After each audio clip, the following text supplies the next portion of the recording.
Agora, para falar de Flamengo, vamos falar de Flamengo, porque nas últimas horas, né, vamos falar também, claro, de Flamengo e Vasco, mas começando com o assunto aí da vez, que é a questão do Gonzalo Plata. O cartão dele, né, foi ali removido. A informação, inclusive, trazida pelo Mauro César na sexta-feira. A Conmebol reverteu essa expulsão do Gonzalo Plata e, com isso, ele pode jogar o jogo de volta, que será lá na Argentina. Dessa forma, o atacante fica à disposição do técnico Felipe Luiz.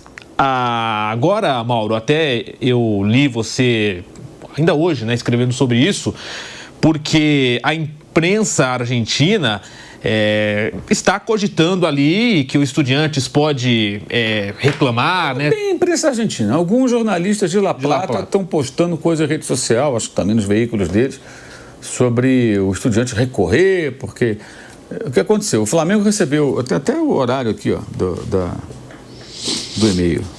Tem informaçãozinha, só para mostrar que a gente viu, tá? Sim, sim. Não é um delírio, tá? O Flamengo tem no seu poder o e-mail de sexta-feira, 19, enviado às 12h20. Ele foi para a CBF e para o Flamengo. Para 3 pessoas do Flamengo e um e-mail lá do setor responsável por esse tipo de coisa na CBF. Esse e-mail não aparece cópia para o Estudiantes. Também a Conmebol, em tese, não tem que comunicar o Estudiantes, tem que comunicar o Flamengo, né? O jogador suspenso, a priori é do Flamengo. Mas o Estudiantes é parte interessada. Não custa a Conmebol comunicar oficialmente Estudiantes ou colocar uma nota no seu site dizendo, olha, já comunicamos ao Flamengo, tornamos público que o jogador está liberado. Poderia até acrescentar, como já aconteceu em 2014 com o Romagnoli do São Lourenço, que aliás foi até campeão, né, naquele ano, e em 2018 com o Dedé do Cruzeiro. Curiosamente, jogos do Cruzeiro, né, porque foi Cruzeiro e São Lourenço, o Romagnoli foi expulso e depois tiraram o cartão dele, né, a punição, a suspensão foi retirada, jogou depois contra o Bolívar, se não me engano, e o Cruzeiro, o Dedé voltou para jogar o jogo de volta, era contra o Boca, depois de uma expulsão também injustificável. É a terceira vez que isso acontece, não é a primeira vez. Não estou aqui dizendo que está certo ou errado, gente, estou dizendo que não é a primeira vez, é só uma informação, tá? Não estou dando uma opinião. Então, já está se criando um clima, essa que é a questão. Então, eu acho que a Conmebol deveria, até para que as coisas não fiquem no terreno dessas especulações, deixar claro, essa decisão foi tomada, acabou o ponto final, então acabou a discussão. Porque fica essa história, vai recorrer, pode ou não pode? Isso vai causando mais confusão num jogo que deve ter um clima já tenso e vai ficando mais tenso. Então acho que cabe a Conmebol, não custa, né? Porque ela não tomou decisão, então comunica para todo mundo. As pessoas estão sabendo pelo Flamengo que tem esse documento de fato. O Flamengo corre algum risco? Acho que não tem como. Tem um e-mail da Conmebol, unidade disciplinar retirou o cartão. Então acabou. E o pior é o seguinte, a discussão sobre o cartão do Plata, ela ofusca uma coisa inexplicável que foi a atuação desse árbitro, Andrés Rojas, da Colômbia. E para completar, como a Conmebol não tem certos cuidados, o árbitro de quinta-feira é o Tapia, como é que é o nome dele, o primeiro nome dele? Ai, meu Deus, agora deu branco. Piero Mazza. Tapia não, Mazza. O Tapia é do São Paulo. Piero Mazza. O Piero Mazza foi o árbitro de Cerro Estudiantes, que deu um pênalti, para mim, inexistente. O Carrilho centralmente se joga todo para trás, assim, negócio até meio patético. Nós acréscimos, esse pênalti proporciona o gol do Ascaciba, era o único gol do jogo. 1-0 Estudiantes no Paraguai e depois 0-0 em casa, o time argentino se classifica. Então, um árbitro que já gerou muita reclamação dos paraguaios, obviamente, para que esse árbitro nesse jogo? Né? Eu acho até, aí é só um palpite, tá, gente? Que diante do que aconteceu quinta-feira e com a punição do Andrés Rojas, que foi afastado do Mundial Sub-20, né, pela Conmebol, depois da sua péssima atuação no Maracanã, que o Mazza vai tentar fazer uma atuação bem sóbria, imagino. Porque ele está no olho do furacão. Ele já cometeu um erro que prejudicou um adversário da equipe argentina e ele vai fazer o jogo de volta depois de que um outro árbitro fez só atrapalhada no Rio de Janeiro. Então, imagino que... Falei até com um colega da imprensa chilena, o Christian Barreira, ele estava falando. Ele falando sobre esse árbitro, eu pensei, é igual os do Brasil. Ele falou, Mauro, ele é um árbitro muito inconstante, pode fazer uma boa arbitragem, pode fazer só bobagem, assim, é de extremos.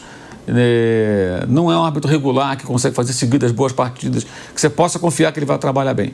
Gosta muito de falar, fala muito no jogo e tal. Então, vamos ver. Mas se ele estiver concentrado e tudo, se preocupar com a arbitragem, ele tecnicamente possa fazer um bom jogo.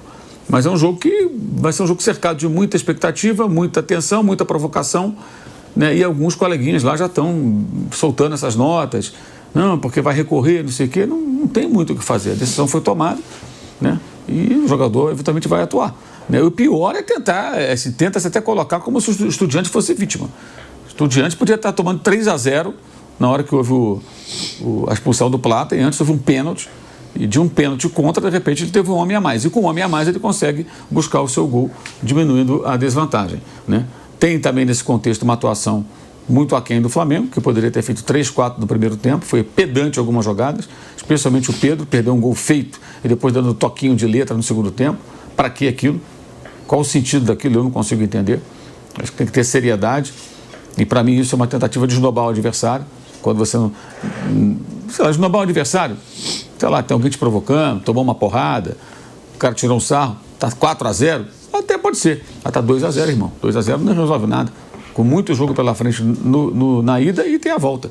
Enfim, isso é um outro capítulo que eu acho gravíssimo. Né? Os erros do Flamengo num jogo que estava na mão para poder liquidar o confronto. O Flamengo poderia jogar hoje completo contra o Vasco, tivesse feito um placar elástico, e jogar quinta-feira com um time até misto na Libertadores. Porque não ia tomar de 4-0. E teve tudo para fazer. Fez o gol com 15 segundos, o gol com 8 segundos. O Pedro perde aquele gol 19, ele fez o mais difícil, ele cortou num drible só o goleiro e o zagueiro, aí ele chuta no canto do goleiro. O gol todo aberto. Um jogador do nível dele, eu achei aquilo um tanto quanto displicente. Se ele bate no contrapé, faz o gol. E depois o gol que o Plata perdeu, que tentou uma cavada, quando tinha todo o ângulo para o chute cruzado, na câmera pelo lado invertido, você percebe claramente que havia chance. Podia até errar, mas assim, a finalização com cavada, quer dizer, quero fazer mais bonito. Cara, não é para isso. Dá um chute cruzado, a bola passa a rente atrás, bate nada, acontece, paciência. Mas a tentativa de embelezar o lance numa jogada que você tem que ser frio, calculista e direto, eu acho que é grave, e isso é erro do Flamengo, que merece muita discussão interna, não sei se eles estão tratando disso. Agora, fora isso, tem a questão do árbitro. E o que está se criando é um clima muito ruim. Até eu questionei aqui a Conmebol, perguntei se eles não vão emitir uma nota, pior não, deveriam fazer isso, pelo bem do futebol. Tomou a decisão, assume publicamente, essa é uma decisão da Conmebol. Aí, se o Estudiante discordar, ele vai lá e protesta junto à Conmebol. Nós não concordamos, é o direito que eles têm, os argentinos. Não concordamos com isso. E a Conmebol vai dizer, tá bom, vocês não concordam, paciência, mas já está tomada a decisão. O que é que ela vai dizer? E segue o jogo, gente. E quem é o Plata, que é um bom jogador, né? O Maradona que vai jogar esse jogo, né? Com calma também, né? Mas é isso. Eu estou achando assim, tudo que está cercando o jogo muito preocupante. Muito preocupante. E até, Mauro, pensando já nessa sequência do Flamengo, hoje contra o Vasco e na quinta contra os Estudiantes, dá para imaginar já a volta, por exemplo, dos jogadores que estão fora, Jorginho, Alexandro, hoje ou só na quarta? Se fala muito no Alexandro. Hoje não creio, não. Nenhum dos dois hoje? Na quinta, talvez. Hoje acho que nenhum dos dois. Na quinta, talvez. O Jorginho... Eu acho que é mais fácil o Jorginho voltar. O Alexandre só volta quando tiver 100%. O Alexandre é um jogador esquisito às vezes, né? Ele sente uma dorzinha, já sai. Ele vai saindo. Nem vai lá falar com o técnico, já sai. Bota outro aí. Enfim. E se machuca muito, né? Um jogador muito bom e tal, mas está se machucando demais. Tem contrato até o final do ano que vem. E acho que hoje nenhum dos dois. Não creio que nenhum dos dois jogue hoje. Quinta-feira, aí é possível. É possível que quinta-feira um deles esteja em campo, ou os dois, aí vamos ver até lá o que vai acontecer. É incrível como, de fato, nessa questão de arbitragem, a CBF parece que fica... não, a CBF é a Conmebol, parece que fica garimpando lá, assim, a tentativa de encontrar alguma chance de erro e cravar e insistir nele. Esse árbitro, esse Andrés Rojas, que apitou o jogo do Flamengo, até falava aqui na sexta-feira, ele foi o árbitro de um Boca Juniors Atlético Mineiro Libertadores de 2021, em que os argentinos reclamaram uma barbaridade, né? O gol lá do Boca e tal. O confronto teve 2 empates em 0-0 e o Galo passou nos pênaltis. E o Boca lamentou muito, reclamou demais da arbitragem dele no primeiro jogo.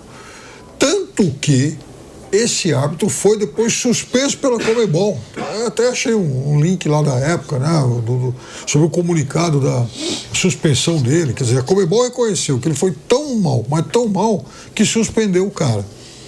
Passa o tempo, ele não só continua apitando partidas importantes da América do Sul, como tinha sido indicado para o Mundial Sub-20. Então, esse para mim é o grande absurdo da história, né? absurdo, parcialmente corrigido agora, embora o estrago no jogo do Flamengo não tenha como ser revisto, né? De qualquer forma, eu acho que e isso também não deixa fora dessa discussão arbitragens, não isenta árbitros brasileiros que têm trabalhado muito mal. O Wilton, por exemplo, o Wilton Sampaio é outro que está em péssima fase. Então, eu acho que não há por que a Conmebol ficar insistindo nessa turma, porque sabe que vai provocar emoções e provavelmente essas emoções virão. Então, é o momento mais agudo da competição, todo jogo agora é muito sensível, muita rivalidade em campo, prestígio, dinheiro, tudo está valendo demais. E esses jogos tão importantes não podem ficar na mão desses juízes que, no mínimo, passam por momentos tão ruins. Bruno Prado, sequência do Flamengo hoje contra o Vasco. No meio de semana, a volta contra o Estudiantes. Tem a questão do Plata, que foi liberado para jogar. E também hoje o clássico contra o Vasco. Daqui a pouquinho também alguns números e mais dessa partida para a gente comentar aqui no Canelada da Jovem Pan. Bruno. É um jogo importante, né? Que ontem o Palmeiras venceu, o Palmeiras está a 1 ponto do Flamengo, agora com o mesmo número de jogos. Hoje o Flamengo volta a ter um jogo a mais. Primeiro turno foi empate com o Vasco. É um jogo que o Flamengo tem que vencer, um campeonato que está ponto a ponto, está uma disputa num alto nível, num alto aproveitamento de pontos, né? Então é um jogo importante para o Flamengo. Como eu falei do Palmeiras aqui no início do programa, não concordo com a estratégia de trocar um time inteiro. É claro que ali a comissão técnica do Palmeiras, a do Flamengo, tem as informações dos jogadores, mas, sim, eu considero o brasileiro tão importante quanto a Libertadores. E o brasileiro é até um campeonato que você tem um controle maior. Na Libertadores, por exemplo, o Flamengo estava dominando o jogo, fez 2-0, não conseguiu fazer mais, a arbitragem muito ruim e o Estudiantes faz um gol. É uma coisa que o detalhe ele pode te tirar da competição. O detalhe pode ser erro de arbitragem, erro seu, gol perdido. LDU e São Paulo mesmo. São Paulo estava em cima da LDU, estava 1-0 para a LDU. São Paulo em cima, criando, perde gol, toma o segundo.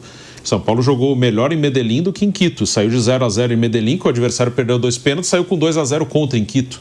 Então, é uma competição que você não tem tanto controle. Por isso, acho que o brasileiro deve ser levado muito a sério, porque é um título muito importante e você controla melhor.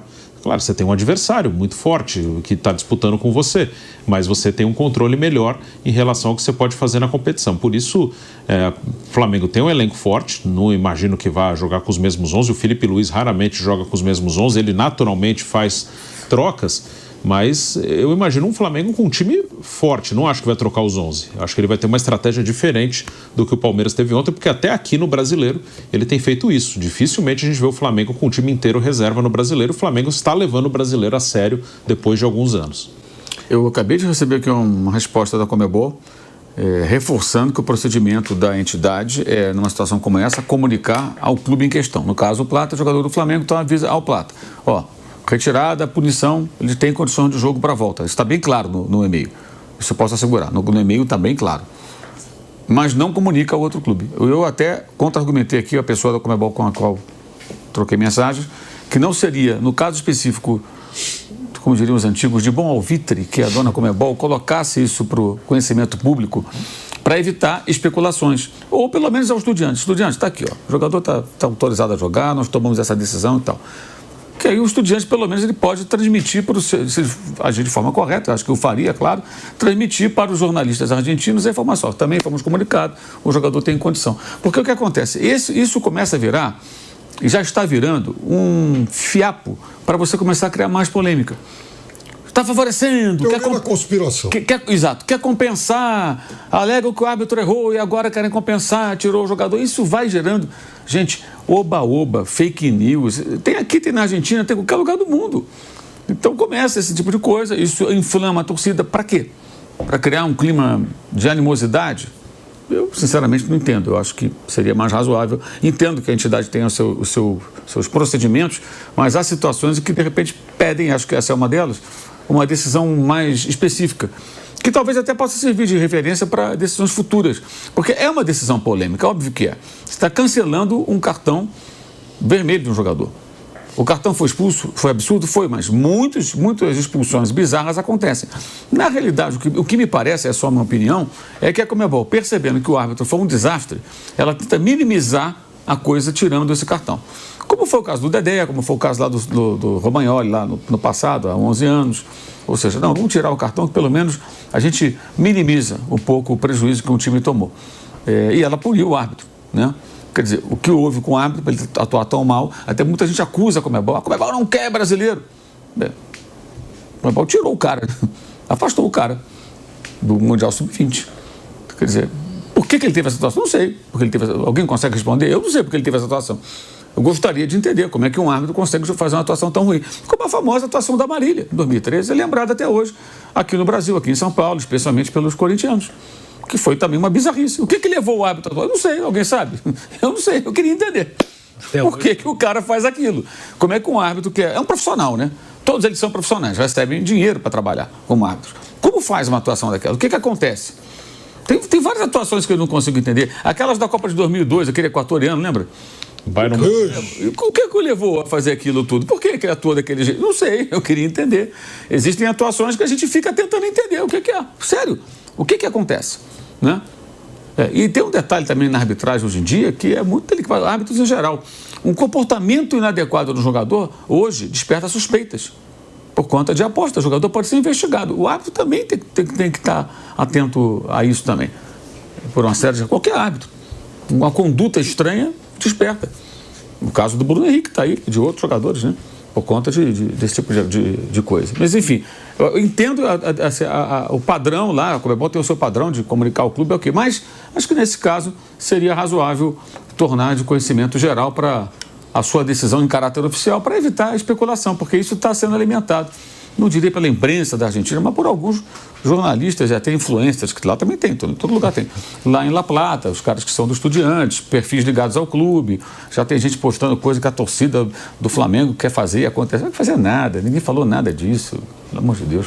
Não, então, realmente essa coisa da Conmebol não deixar bem claro publicamente a decisão que tomou. Porque, ok, tem esse procedimento de avisar uma questão burocrática de expulsão, de suspensão para o clube. Mas esse caso é um caso de algo muito raro, né? De você anular um cartão. É algo meio fora da curva anular um cartão vermelho, independente do cartão ter sido justo ou não. É algo fora do normal. Então, assim, se você quer evitar confusão na competição, coloca aí na rede social, no site da Conmebol, o comunicado. Olha, decidimos que o cartão foi anulado, houve um erro de arbitragem, entendemos que não seria justo, então o cartão está anulado e o jogador está liberado. Porque, assim, gera confusão. Se não é um negócio público, ainda mais um negócio excepcional, um negócio, assim, meio fora do normal, não é toda hora que isso acontece, é bom, né? Se a Conmebol não quer confusão, pra quê? Assim, a transparência, né? Colocar em público é sempre importante, ainda mais uma decisão que não é tão comum. Então, é difícil entender. Por quê? Qual é o problema de colocar no Twitter, assim, colocar no site da entidade uma decisão que ela tomou?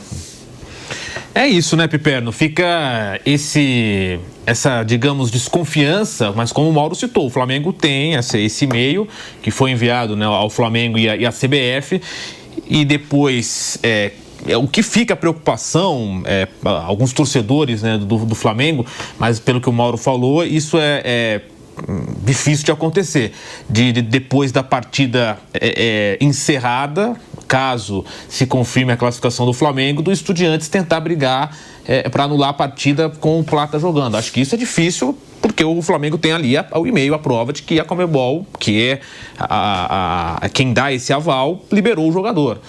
Mas fica essa insegurança, né, a princípio. Bom, é claro que eu acho que o Estudiantes não vai nem gastar a diária com o advogado, porque, afinal de contas, o Flamengo está respaldado por um documento oficial da entidade, né? Entidade que organiza o torneio, a entidade dona do torneio. Então, quanto a isso, eu acho que não há dúvida alguma. Só que há um outro componente, o componente teoria da conspiração tão frequente na história de Copa Libertadores, desde que o Charles Miller desembarcou aqui no Brasil, porque é óbvio que qualquer faísca nessa relação entre times do Brasil e Argentina, principalmente, acabam dando motivo para que se crie um tsunami em torno disso aí. E é óbvio que La Plata é uma cidade que respira futebol desde sempre, tem um time que foi 4 vezes campeão da Libertadores, coisa que nenhuma equipe brasileira conseguiu até hoje. É lógico que vai usar também de todos os recursos para poder, de alguma forma, acender demais, envolver um pouco mais aí o torcedor, gerar mais tensão, porque esse tipo de tensão, ela é algo que é um componente que interessa ao time que está perdendo e que vai jogar em casa. O Estudiantes entra em campo perdendo o jogo, mas vai jogar em seu estádio. E é um time de enorme tradição em Libertadores. Ele sabe usar, né, todos os recursos, malandragem e tal, para inflamar o torcedor, para tentar buscar no extracampo algo que só na bola ele não conseguiria, né, em condições normais, compensar. Então, é claro que o Flamengo tem que tomar cuidado em relação a isso, e a Conmebol poderia ajudar sendo a mais transparente possível. Porque se o Estudiantes sabe qual vai ser o desfecho dessa questão legal, muitas vezes ele também não faz questão nenhuma que o seu torcedor conheça isso com detalhes, até para ter um recurso a mais para inflamar esse torcedor. E, sabe, assim, já fiz jogo lá, já fui nessa cidade, é um ambiente todo especial aí, né? Difícil a gente comparar com alguma outra cidade aqui do Brasil, porque você é uma cidade aí, não é uma grande metrópole, mas é uma cidade média e que tem um time do qual se orgulha muito e muito envolvida com isso. E para a gente também falar do jogo de hoje, né, contra o Vasco, o Bruno citava e a opinião dele, né, que o Felipe deve montar ali, mandar a campo um time titular, e de fato aqui, segundo a informação, né, do Globo Esporte, né, a provável escalação do Flamengo confirma isso mesmo, não poderia, né, ser diferente. Rossi, Varela, Léo Ortiz, Léo Pereira e o Ayrton Lucas. Tem ali uma dúvida se joga o Saul ou o Alan. Aí De La Cruz e Arrascaeta, com o Plata, Samuel Lino e o Pedro. Essa provável escalação do Flamengo. E do Vasco, Léo Jardim, Paulo Henrique, o Cuesta, o Robert Renan, com o Puma Rodrigues, o Hugo Moura, o Barros com o Coutinho, e no ataque, Ryan, Verratti e o Nuno Moreira. A provável escalação do Vasco também. Flamengo que não perde para o Vasco no Campeonato Brasileiro desde 2015. Muito tempo, né? De lá para cá foram disputados 12 jogos com 7 vitórias do Flamengo e mais 5 empates. Esses os confrontos, né? Desde 2015 até agora, em que o Flamengo não perde para o seu rival. Realmente, né, Bruno, é uma freguesia muito grande, e aqui até tem essa lista de jogos para a gente trazer aqui, né, dos últimos 8 clássicos disputados entre Flamengo e Vasco, de 23 até agora. Teve Flamengo 3, Vasco 2, semifinal do Carioca de 23, depois, né, no jogo de volta 3-1 Flamengo, depois no Brasileirão de 23, Flamengo 4, Vasco 1, no segundo turno Flamengo 1, Vasco 0. Aí temos também aqui em 2024, né, primeira fase do Carioca, 0-0 entre Vasco e Flamengo, depois no Brasileirão de 24, aquele 6-1 do Flamengo contra o Vasco, no segundo turno 1-1. E já contando agora os jogos de 2025, nesse ano, primeira fase do Carioca, 2-0 Flamengo no Vasco, na ida da semifinal 1-0 Flamengo, na volta 2-1 Flamengo, e no primeiro turno 0-0 entre Flamengo e Vasco. Esse é o retrospecto dos últimos 8 encontros entre Flamengo e Vasco, Bruno. Esse retrospecto mostra a realidade dos últimos anos, o que não quer dizer que num jogo único como hoje, o jogo de hoje, o Vasco não possa fazer um bom jogo e encarar o Flamengo. Mas esse retrospecto amplamente favorável ao Flamengo é consequência do que é um clube hoje do que é o outro. O Flamengo é um time que se organizou, tem dinheiro, luta pelos principais títulos. O Vasco é um time que sofre muito fora de campo e a consequência chega no campo. O Vasco é um time que briga para não cair para a Série B. Continua. O Vasco, desde que caiu em 2008, ele meio que não saiu do lugar. Ele tem um ou outro momento que ele consegue alguma coisa, lá 2011, 12, o time foi bem, foi campeão de Copa do Brasil, vice-brasileiro, chegou longe na Libertadores, mas em 13 já estava rebaixado de novo. Esse ano está ali, à beira da zona de rebaixamento de novo. Ano passado foi 10º, foi até uma campanha ok, mas esse ano de novo está brigando para não cair, e no ano retrasado brigou para não cair até a última rodada, e no anterior estava na Série B. Então, essa estatística reflete a realidade de um e de outro. Então, o Flamengo, nos últimos anos contra o Vasco, ele é sempre bem favorito nos clássicos. Eu repito, que não quer dizer que o Vasco, em um jogo, hoje, o Vasco não possa fazer um bom jogo e vencer como qualquer time pode. Mas o Flamengo, nos últimos anos, não só o time de campo, ele é um reflexo do que é fora. O Flamengo, como instituição, hoje tem uma diferença muito grande em relação ao que é o Vasco dos últimos anos.